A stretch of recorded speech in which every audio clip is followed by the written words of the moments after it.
You to the tube. What's good with y'all, man? Another day, another blessing, man. I hope y'all doing well. I hope y'all striving, styling, profiling, man.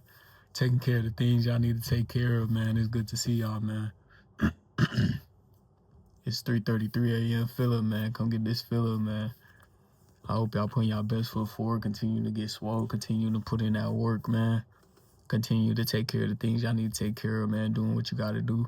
Making that sacrifice to the old version of you, man. And being made new again, man. Today we're going to talk about who are we to fear man more than we fear the Lord. Who are we to fear mere mortals, mere man, than we are to fear the Lord. Isaiah 51. Isaiah chapter 51, verse 12 through 13. You know, when a decision needs to be made, a promotion, leaving a job, taking the next step to entrepreneurship, taking the next step on the instruction that the Lord specifically and audibly gave us, we start thinking about, oh, what if they deny me? What if I get evicted? What if I can't pay my bills? What if I'm not going to survive? What if? Just allowing the flesh to have its way, forgetting that the Lord knew who we was before we even made it to the womb. He knew who we was the moment he thought about us. He knew who we was. He knew who our destiny was. Millions upon millions of his people, he knew who we was. Right? The man that can count the number of hairs on our head. The man that sent his only begotten son, John. That's in John 3:16, right? He sent his one and begotten son. And we over here fearing if they gonna deny us a promotion. If he tell us to step out on faith, on self and entrepreneurship and self-employment, you worried about taxes, if you gonna get taxed, if you're gonna have enough to cover your rent, if you're gonna have enough to survive and make and have food, if you're gonna have enough to fix your car, if you're gonna have enough time to do the things and take care of the things that the Lord asked you to stewardship, just because he's asked you to make a sacrifice.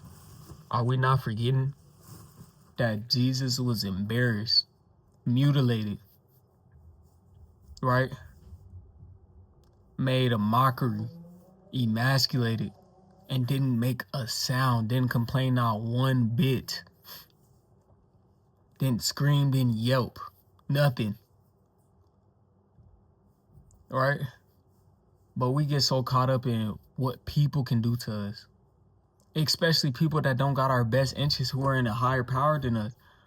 Yes, the Lord asks us to respect people who are in a higher power, but once he starts calling us to faith, it's time for that transition. It's time for that transcension. That transition to transcension. Bars. Right? That transition to transcension. You got to be able to transcend that old version of yourself, that old environment, that old friend group, them co-workers, that old work. Right? Especially if you know you've been putting in countless hours, countless time, countless research, seeing the results, seeing everything working out. You cannot be afraid of opinions. You can't be afraid of jokes. You can't be afraid of the safety net that your people that care about you try to put in place. Play it safe. But the Lord calls us to be bold and courageous. He calls us to be faithful. He calls us to be men and women of God, children of God, men. He calls us to lead our household, order our steps, ponder our steps, pull from our own sister. Women, he calls y'all to cater to your household. If your man builds a house, it's your job to make it a home. If your man builds your mind, it's your job to make that mind full, being mindful, being careful with your words, being careful with your emotions, being a refuge to your man. And that, hopefully, your man is a God-fearing man. So we obviously speaking from that. And his refuge is the Lord, so that it'll trickle down onto you. And with that being said, then the kid is under your umbrella. Right? We can't fear man. We can't fear nobody that bleed how we bleed. Lace our shoes how we lace our shoes, no matter the net worth, any of that.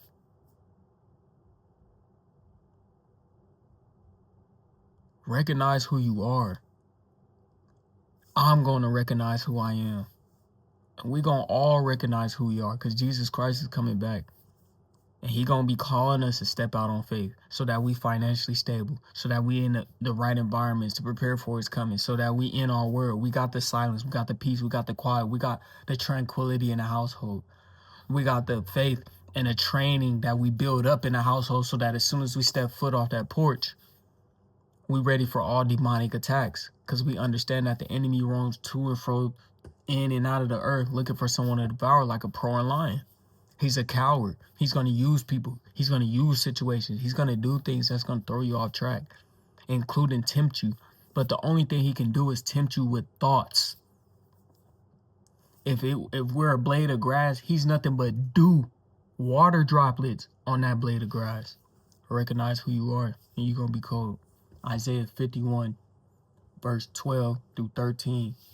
Isaiah chapter 51, verse 12 through 13, man.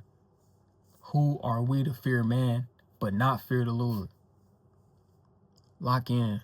We all gonna lock in. I need to lock in. We all gonna lock in. We gonna do this together, man. But with that being said, I pray that this was a good, encouraging word for y'all. I pray that the Lord allow it to reach the people that it needs to reach. And I pray that y'all lock in, man. Stay locked in, man. Do not give up. Do not give up. Stay obedient. Stay disciplined.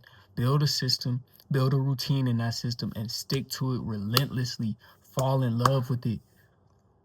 Use your sexual energy for that.